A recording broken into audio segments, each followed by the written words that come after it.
भव सागर में डूबा मैं जा रहा, भव सागर में डूबा मैं जा रहा, भव सागर में डूबा मैं जा रहा।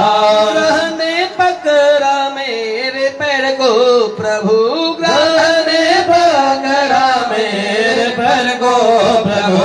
आओ आओ गोविंद आओ आओ गोविंद आओ आओ गोविंद, आओ गोविंद। मेरे प्राणों को आकर बचाओ प्रभु, मेरे प्राणों को आकर बचाओ प्रभु। और ये ग्राह गज जैसे ही यह बंधन करा, महाराज करुणा निधान चल पड़े बैकुंठ से,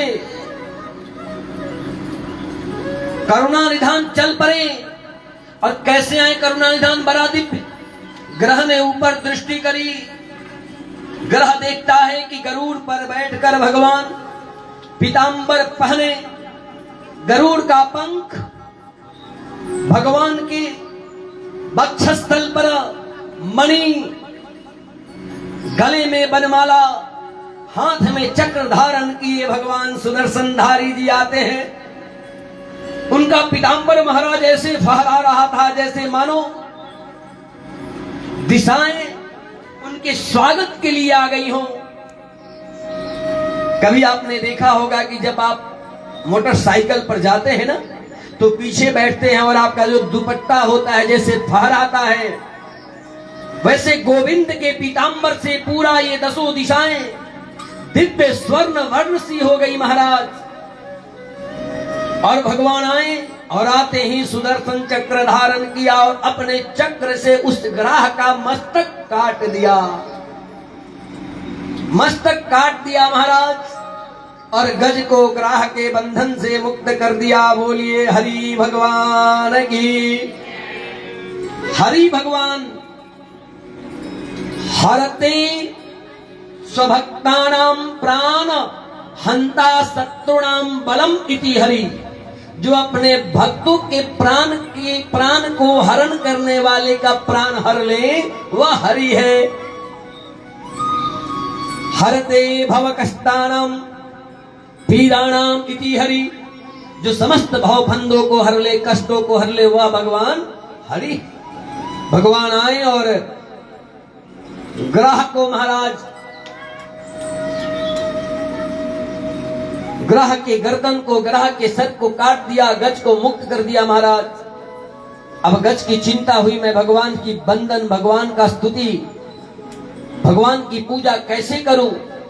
गज ने सर्वत्र दृष्टि फैलाई, लेकिन कहीं एक कमल नहीं था उस सरोवर में, क्योंकि गज और ग्रह की लड़ाई एक दिन की नहीं हुई थी, अनेक वर्षों युद्ध हुआ, तब जाकर गज थका। इसीलिए उन दोनों के उस युद्ध में जितने कमल खिले थे महाराज, सबके सब कमल रौंदा गए थे। गज विचार करता कि मैं कितना दीन हूं कि आज भगवान मेरी विनती सुनकर आए हैं और भगवान के अर्पण करने के लिए मेरे पास कुछ नहीं है महाराज, क्या मैं अर्पण करूं। गज के नेत्रों में आंसू आता है, भगवान मैं आपको क्या दूं। लेकिन करुणामयी हमारी राधा रानी लक्ष्मी जी, उनके हाथ में कमल है, श्री हस्तगतम कमलम। श्री के हस्त में जो कमल है, उस कमल को श्री ने दे दिया और गज ने वही कमल लेकर भगवान को दिया। और मधुसूदन से प्रार्थना किया कि हे मधुसूदन, आप मेरा कल्याण करें। और मधुसूदन प्रसन्न होकर उस गज को मुक्ति दे दिया। गज आनंद हो गया महाराज। जब भगवान गज को उद्धार करके गज का बैकुंठ धाम चले जाते हैं, तो वहां जब भगवान पहुंचते हैं तो भगवान देखते हैं बैकुंठ में लक्ष्मी जी के चरणों में एक व्यक्ति और बैठा है। बड़ी भगवान को चिंता हो गई कि मैं तो गया था एक को लाने, गज को लाने गया, ये यहां एक दूसरा कहां से आ गया। भगवान ने मैया से पूछा कि रुक्मिणी राधे ये कौन है, किसको लेके आ गई। यहाँ कौन नया अतिथि है महाराज? मैया ने कहा महाराज आप ही ने तो भेजा है। भगवान ने कहा मैंने भेजा? मैंने तो भेजा नहीं किसी को। या कौन गया? मैया ने कहा कि प्रभु अभी अभी जिसका आपने शिरस छेदन किया, जिसका आपने गर्दन काटा है वो आ गया है। भगवान को परम आश्चर्य हुआ। भगवान बोले ये आ गया? अरे मैं तो गया था अपने भक्त गज को लाने, ये ग्राह यहाँ कैसे आ गया? तो देखिए क्या सुंदर बात है। मैया ने कहा कि प्रभु गज आपका भक्त है, आपकी भक्ति करी तो आप इसको लेने गए, और एक ग्राह तो आपके भक्त का पैर पकड़ लिया था। जो भगवान के भक्त का पैर पकड़ ले, भगवान अपने भक्त से पहले उसको वैकुंठ भेज देते हैं महाराज। भगवान के भक्ति की इतनी महिमा है कि भगवान के भक्त का पैर पकड़ लो तो भगवान सीधे बुला लेते हैं। मैया ने कहा कि प्रभु ये आपके भक्त गज का पैर पकड़ा था, इसीलिए अब पहले आ गया। जय हो श्री राधे। परीक्षित जी महाराज प्रश्न करते हैं सुखदेव जी से कि हे महाराज गज तो पशु था, उसको अपने पूर्व जन्म का स्मरण कैसे हो गया? तब सुखदेव जी महाराज कहते हैं कि हे राजन, यह जो गजेंद्र था वह पूर्व जन्म में द्रविड़ देश का पांड्यवंशी राजा था और इसका नाम था इंद्रदुम्न। यह भगवान का परम भक्त था। एक बार इसने अपना राज पाठ सब छोड़कर, परिवार पत्नी छोड़कर मलय पर्वत पर आकर तपस्या करने लगा। उसी पर्वत पर एक दिन अगस्त मुनि पधारे। यह इंद्रधुम्न ने विचार किया कि अगस्त जी आए हैं तो मेरे कुल पुरोहित हैं, इनकी पूजा थोड़ी देर बाद कर लूं, पहले अपनी तपस्या अपना पूजन कर लूं। इसी पर भगवान मुनि अगस्त जी क्रोधित हो गए। उन्होंने श्राप दिया कि हे राजन, अभी तुम राजपाट छोड़कर, राज को निराधार छोड़कर इस वन में आकर तपस्या कर रहे हो, और यहां भी तूने मेरा अपमान किया। मुझे देखकर भी मेरी आज्ञा के विरुद्ध यज्ञ कर रहे हो, यह शास्त्र विरुद्ध है, धर्म विरुद्ध आचरण कर रहे हो। इसलिए तुम राजन होकर धर्म विरुद्ध आचरण कर रहे हो, इसलिए पशु बन जाओ। और उसे गजेंद्र बनने का श्राप दे दिया महाराज। वही यह गज, यह इंद्रदुम्न इस समय में गज बना था, इसलिए उसके प्रारब्ध की भक्ति मिली और भगवान ने उसका उद्धार किया। बोलिए श्री ग्राह गज और ग्राह की जय, भगवान की जय। सुखदेव जी महाराज आगे बढ़ते हैं और कहते हैं कि हे राजन, ये तो 5वें मनवंतर की कथा में भगवान ने हरि रूप आए। 6ठे मनवंतर में समुद्र मंथन हुआ, समुद्र का मंथन किया गया। देव और दानव मिलकर समुद्र का मंथन किए।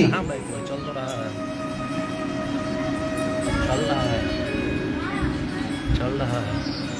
5वें मनवंतर जो बीच में था, उस मनवंतर का नाम रैवत मनवंतर था। रैवत मनवंतर के मनु जो थे वह तामस के भाई थे और उनके अनेक वंश चले। तो आइए 6ठे मनवंतर में हम लोग समुद्र मंथन की कथा श्रवण करें। बीच बीच में आप लोग बोला वोला न करें, कोई आएगा तो खुद बैठ जाएगा, प्रणाम करेंगे बैठ जाएंगे, सभी लोग बैठाने की तकलीफ न पड़े, है ना। सीताराम कहिए, जय जय श्री श्याम। क्योंकि आज भगवान के हृदयांग की कथा हो रही है। आज की कथा श्रवण कर ले तो समझिए 3 दिन छूटी हुई कथा का फल मिल जाएगा। समुद्र मंथन की कथा आती है। सुखदेव जी महाराज कहते हैं कि हे राजन, 6ठे मनवंतर में समुद्र मंथन हुआ। सुखदेव जी ने कहा कि हे महाराज, समुद्र मंथन करने की जरूरत क्यों पड़ी? समुद्र मंथन का कारण क्या था? तब सुखदेव जी कहते हैं कि हे राजन, एक बार देवराज इंद्र अपने ऐरावत हाथी पर चढ़कर भ्रमण कर रहे थे। मार्ग में उन्हें दुर्वासा ऋषि मिल गए। दुर्वासा जी ने देखा कि ये देवताओं का राजा इंद्र है, यह धनवान, यह संपन्न रहे तो देवता पुष्ट होंगे, इसलिए देवराज इंद्र ने उसे श्री स्वरूप एक माला, लक्ष्मी स्वरूप माला था, वह माला दे दिया इंद्र को कि इंद्र लो, इसे लगा लो। लेकिन उस समय इंद्र मत वाले थे, अपने मद में, अपने अहंकार में चूर थे, इसलिए इंद्र ने उस माला को लिया और सीधे अपने हाथी ऐरावत के मस्तक पर रख दिया। ऐरावत ने भी अपना सर हिलाया और वह माला नीचे गिर गया और उसी पर ऐरावत ने पैर रखकर उसे कुचल कर आगे बढ़ गया। इसी से महाराज दुर्वासा जी क्रोधित हो गए और उन्होंने श्राप दिया कि हे देवराज इंद्र, तुम देवताओं की जो श्री है वह नष्ट हो जाए, तुम देवताओं का यश नष्ट हो जाए, तुम अहंकारी हो। इसी कारण से देवताओं की श्री, देवताओं का यश नष्ट हो गया। देवता दुर्बल हो गए, राक्षस आक्रमण करते, देवता भागते, हार जाते, छुपना पड़ता। तब सब देवताओं ने मिलकर विचार किया उस स्त्री को कैसे प्राप्त किया जाए। तो उन लोगों ने समुद्र मंथने का विचार किया। सब भगवान के पास गए कि कैसे मथा जाए समुद्र, समुद्र तो विशाल है। तो भगवान ने युक्ति बताई कि तुम सब मिलकर राक्षसों से मित्रता करो। देवताओं ने कहा कि राक्षस हमारी मित्रता क्यों करेंगे, वे तो हमें अपना शत्रु मानते हैं, भला तो मित्रता कैसे होगी। भगवान ने देवताओं को इशारा किया, मैत्री करो, उन्हें लोभ दो, फिर वो मान जाएंगे। देखिए समय पर दुश्मन भी मित्र बन जाता है। आजकल राजपाट चलाने में इतने है ना, उस पार्टी वाला को थोड़ा प्रलोभन दीजिए, आप में आकर जुड़ जाएगा, आपका सांसद बन जाएगा। सरकार कैसे भी जोड़ तोड़ कर बनाओ महाराज, शत्रु को भी मित्र बनाओ, मिलाओ अपने में, जोड़ तोड़ की सरकार बनती है ना जी। खरीद फरोख्त की, फरोख्त क्या बोल रहे, खरीद फरोख्त की सरकार। भगवान ने इशारा किया वैसा ही करो, राक्षसों से संधि करो। देवताओं ने राक्षसों से संधि करी और ये विचार हुआ कि जो भी मिलेगा उसमें हम सब लोग मिलकर आपस में बांट लेंगे, वह हिस्सा बराबर। और ऐसे संधि हो गई। ये विचार हुआ भाई तो समुद्र मंथा कैसे जाए। भगवान ने कहा मंदराचल पर्वत को ले आओ मंथने के लिए। और फिर रस्सी कहां से आए, मान लीजिए मथनी मिल गई तो रस्सी चाहिए ना, रस्सी कौन बने उतने बड़े मंदराचल के लिए। तो बासुकीनाथ से मिला गया। बासुकी जी को कहा गया कि हे बासुकीनाथ तुम रस्सी बनाओ। बासुकी ने कहा हमें क्या लाभ। उनको प्रलोभन दिया गया, उसमें से अगर अमृत निकलता है तो यह अमृत तुम्हें भी पिलाया जाएगा। और इस तरह समुद्र मंथन का कार्य शुरू हो गया महाराज। देवता और राक्षस गए, मंदराचल पर्वत को उठाने का प्रयास किए और जो ही उठाकर लाने लगे तो ही क्या हुआ, मंदराचल उठा, थोड़ा दूर चला और फिर वह गिर गया और उसमें गिरने से कम हजारों राक्षस दब गए, मर गए। कैसे मरे, उतना भारी मंदराचल चिपट गए, सबके सब चिपट गए उसी में महाराज। भगवान ने विचार किया कि इस तरह तो देवताओं का कार्य सिद्ध नहीं होगा। राक्षसों ने कहा कि ये कार्य अच्छा नहीं है, पहले ही इसमें बाधा हो गया, काम शुरू नहीं हुआ, हमारे भाई बंधु इतने मारे गए, ये काम नहीं करना। इसलिए भगवान ने लीला रची और भगवान अपने बल से एक हाथ पर ही मंदराचल को उठाकर समुद्र के किनारे रख दिए। राक्षसों को, देवताओं को लगा कि मैंने रखा है और भगवान ने मंदराचल को पहुंचा दिया। बासुकीनाथ आ गए, रस्सी बनाया गया, सबने धक्का देकर मंदराचल को समुद्र में डाला। जो ही समुद्र में डाला तो ही क्या हुआ महाराज, ये मंदराचल नीचे जाने लगा, डूबने लगा। तब भगवान नारायण ने कच्छप का रूप धारण किया। बोलिए कच्छप भगवान की जय। और मंदराचल को अपने पीठ पर धारण किया महाराज और ऊपर लाए और अब मथना शुरू हुआ। बांसुरी के मुख की ओर राक्षसों ने पकड़ा, पूंछ की ओर देवताओं ने पकड़ा और शुरू हुआ मंथन। लेकिन जब मंथन शुरू हुआ ना महाराज, तो जो भगवान अपने पीठ पर मंदराचल को धारण किए हैं, तो भगवान को जैसे लग रहा था मंदराचल उतना विशाल, लेकिन भगवान को जैसे आप थक जाएं और सो जाएं और कोई आपका पीठ पर थोड़ा थोड़ा ऐसे मसाज करे तो नींद बड़ी अच्छी आती है। आती है ना नींद? पूरा आनंद का स्वरूप बनने लगता है महाराज, थोड़ा आनंद आने लगता है महाराज। तो भगवान को नींद आने लगी। मंदराचल चल रहा है तो लग रहा है भगवान को कोई अच्छे से आज बदन दबा रहा है महाराज, और उनको थोड़ा आनंद आने लगा महाराज। जब आनंद आने लगा तो भगवान सो गए। अब भगवान सो गए तो लंबे लंबे श्वास लेने लगे। ओम काटना समझते हैं ना, लंबी लंबी आवाजें निकालकर जो नाक से गंभीर निद्रा में सोने लगे। अब भगवान का जो श्वास और प्रश्वास निकला उससे समुद्र में बड़वानल आ गया, एक तूफान सा होने लगा, लहरें उठने लगी महाराज।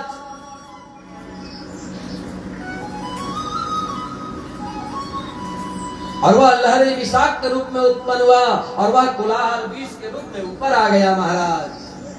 पूरा विष उत्पन्न हो गया, धधकने लगा सब। सबने देखा अब क्या करें महाराज, अब तो विष आ गया, कैसे इससे बचे? सबको जलाकर भस्म कर देगा महाराज। तब सब सोचे कि एक ही है इस संसार में जो बड़ा भोला भाला है, कुछ भी कर लेता है। अपने कहने पर अपनी पत्नी भी रावण को दान कर दिया था। भगवान बोले ना दे दिया था, ले जाओ। बाद में वो तो भगवान आकर बचाएं। लंका दे दिया महाराज। एक राक्षस उन्हीं को नष्ट करने के लिए वरदान मांगा, उनको वरदान दे दिया, जाओ जिसके सर पर हाथ रख दोगे भस्म हो जाएगा। ऐसे दयालु सबने भगवान भोलेनाथ को याद किया, स्मरण किया कि प्रभु हम लोग तो अन्य कामना से मथ रहे थे, ये तो आ गया विष, इस कोलाहल से बचाओ। सभी देवों ने हाथ जोड़ा, राक्षसों ने हाथ जोड़ा महाराज, और भगवान भोलेनाथ को स्मरण करने लगे। सभी स्मरण करते हैं महाराज, देव देव महादेव भूतात्मन भूत भावना